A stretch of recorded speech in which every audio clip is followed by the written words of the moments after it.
Chapter 6 on Divine Influence in Political Constitutions. Man can modify everything within the sphere of his activity, but he creates nothing, such is his law, in the physical world as in the moral world. Undoubtedly, a man may plant a seed, raise the tree, perfect it by grafting, and trim it 100 different ways, but he would never imagine that he had the power to make a tree.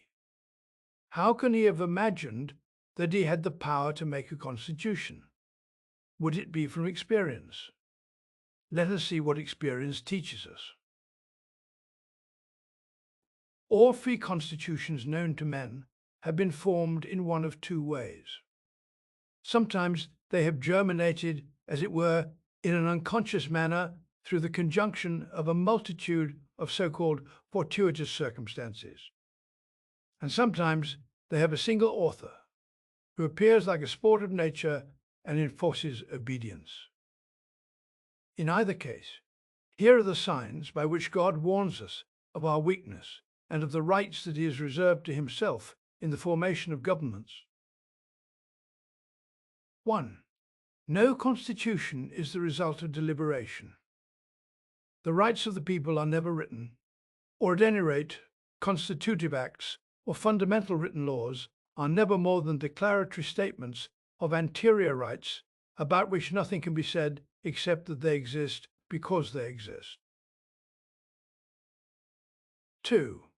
God, not having judged it appropriate to use supernatural means in this area, has at least so far circumscribed human action that in the formation of constitutions, circumstances do everything, and men are only part of the circumstances. Commonly enough, even in pursuing one goal, they attain another, as we have seen in the English Constitution. 3.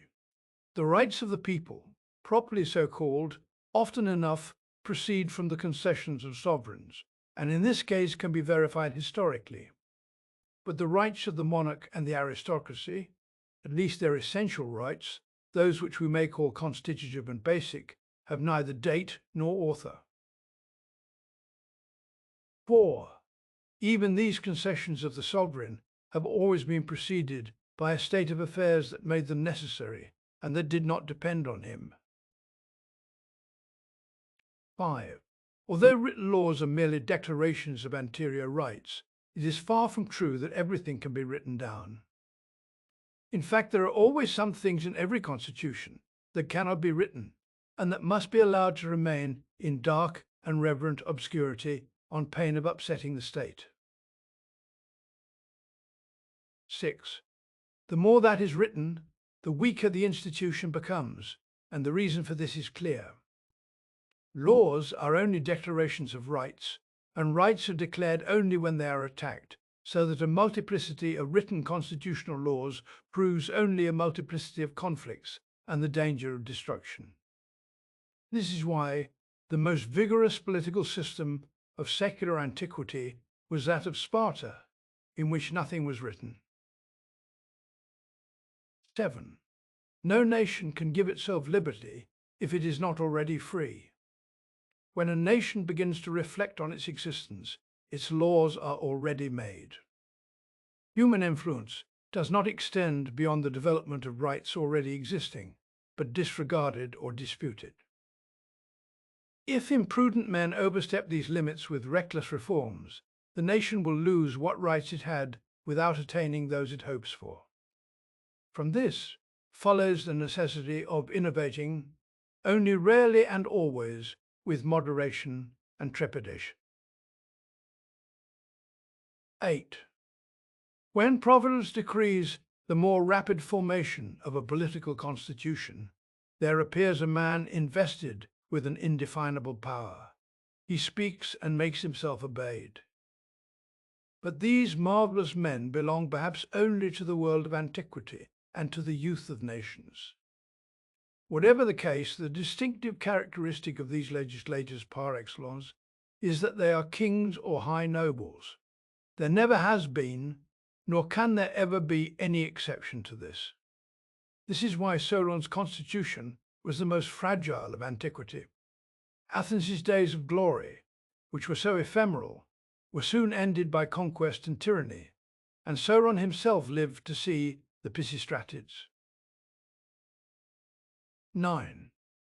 Even these legislators, notwithstanding their extraordinary power, only combine pre-existing elements in the customs and character of a people. And this gathering together, this rapid formation that resembles creation, is accomplished only in the name of the divinity.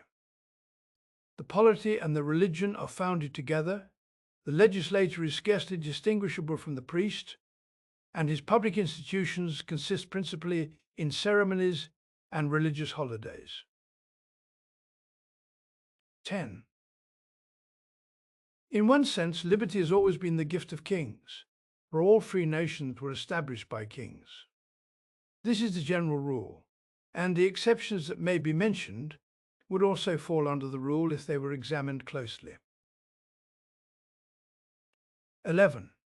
There has never been a free nation that did not have in its natural constitution seeds of liberty as old as itself, nor has any nation, by writing constitutional laws, ever succeeded in developing rights other than those in its natural constitution.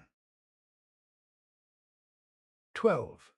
No mere assembly of men can form a nation, and the very attempt exceeds in folly the most absurd and extravagant things that all the bedlams of the world might put forth. To prove this proposition in detail, after what I said, would, it seems to me, be lacking in respect to the knowledgeable through paying too much honour to the ignorant. 13. I have spoken of one basic characteristic of true legislators. Another very remarkable feature, on which it would be easy to write a book, is that they are never what are called scholars. They do not write, they act on instinct and impulse more than on reasoning, and they have no other means of acting than a certain moral force that bends men's wills like grain before the wind.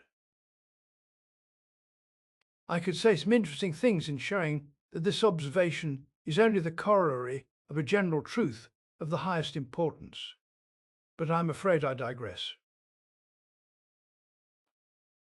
I would rather omit the intermediary arguments and pass on to the conclusions. There is the same difference between political theory and constitutional laws as there is between poetics and poetry. The illustrious Montesquieu is to Lycurgus in the intellectual hierarchy what Bhattachelys is to Homer or Racine. Moreover, these two talents positively exclude each other, as can be seen by the example of Locke, who fumbled badly when he presumed to give laws to the Americans. I have heard a great supporter of the Republic seriously lamenting that the French had not found in Hume's works a piece entitled Plan for a Perfect Republic. O coeces hominum mentes. If you see an ordinary man of good sense, who has never shown in any way any external sign of superiority, you cannot be sure that he would not be a good legislator. There is no reason to say yes or no. But if it is a question of Bacon, Locke, or Montesquieu, etc., you can say no without hesitation, for the one talent they do possess proves that they do not have the other. The application to the French Constitution of the principles that I have just stated follows naturally, but it is well to look at the matter from a particular viewpoint. The greatest enemies of the French Revolution must frankly admit that the Commission of 11 that produced the last constitution would appear to have had more sense than its work, and it perhaps did everything that could have been done. Working with recalcitrant materials, it was not able to follow principles, but the division of powers alone, even though the division is only that of a war, is nevertheless a fine victory over the prejudices of the moment. But it is not only a question of the intrinsic merits of the Constitution. My intention does not include investigating the particular faults that assure us that it cannot last. Besides, everything has been said on this point. I will only indicate the theoretical error that has served as the basis for this Constitution and that has misled the French from the very beginning of their revolution. The Constitution of 1795, like its predecessors, was made for man. But there is no such thing as man in the world. In my lifetime, I have seen Frenchmen, Italians, Russians, etc. Thanks to Montesquieu, I even know that one can be Persian. But as for man, I declare that I have never in my life met him. If he exists, he is unknown to me. Is there a single country in the world where you can find a council of 500, a council of elders, and 5 directors? This constitution might be offered to any human association from China to Geneva. But a constitution that is made for all nations is made for none. It is a pure abstraction, an academic exercise made according to some hypothetical ideal, which should be addressed to man in his imaginary dwelling place. What is a constitution? Is it not merely the solution of the following problem? Given the population, the mores, the religion, the geographic situation, the political circumstances, the wealth, the good and the bad qualities of a particular nation, define the laws that suit it.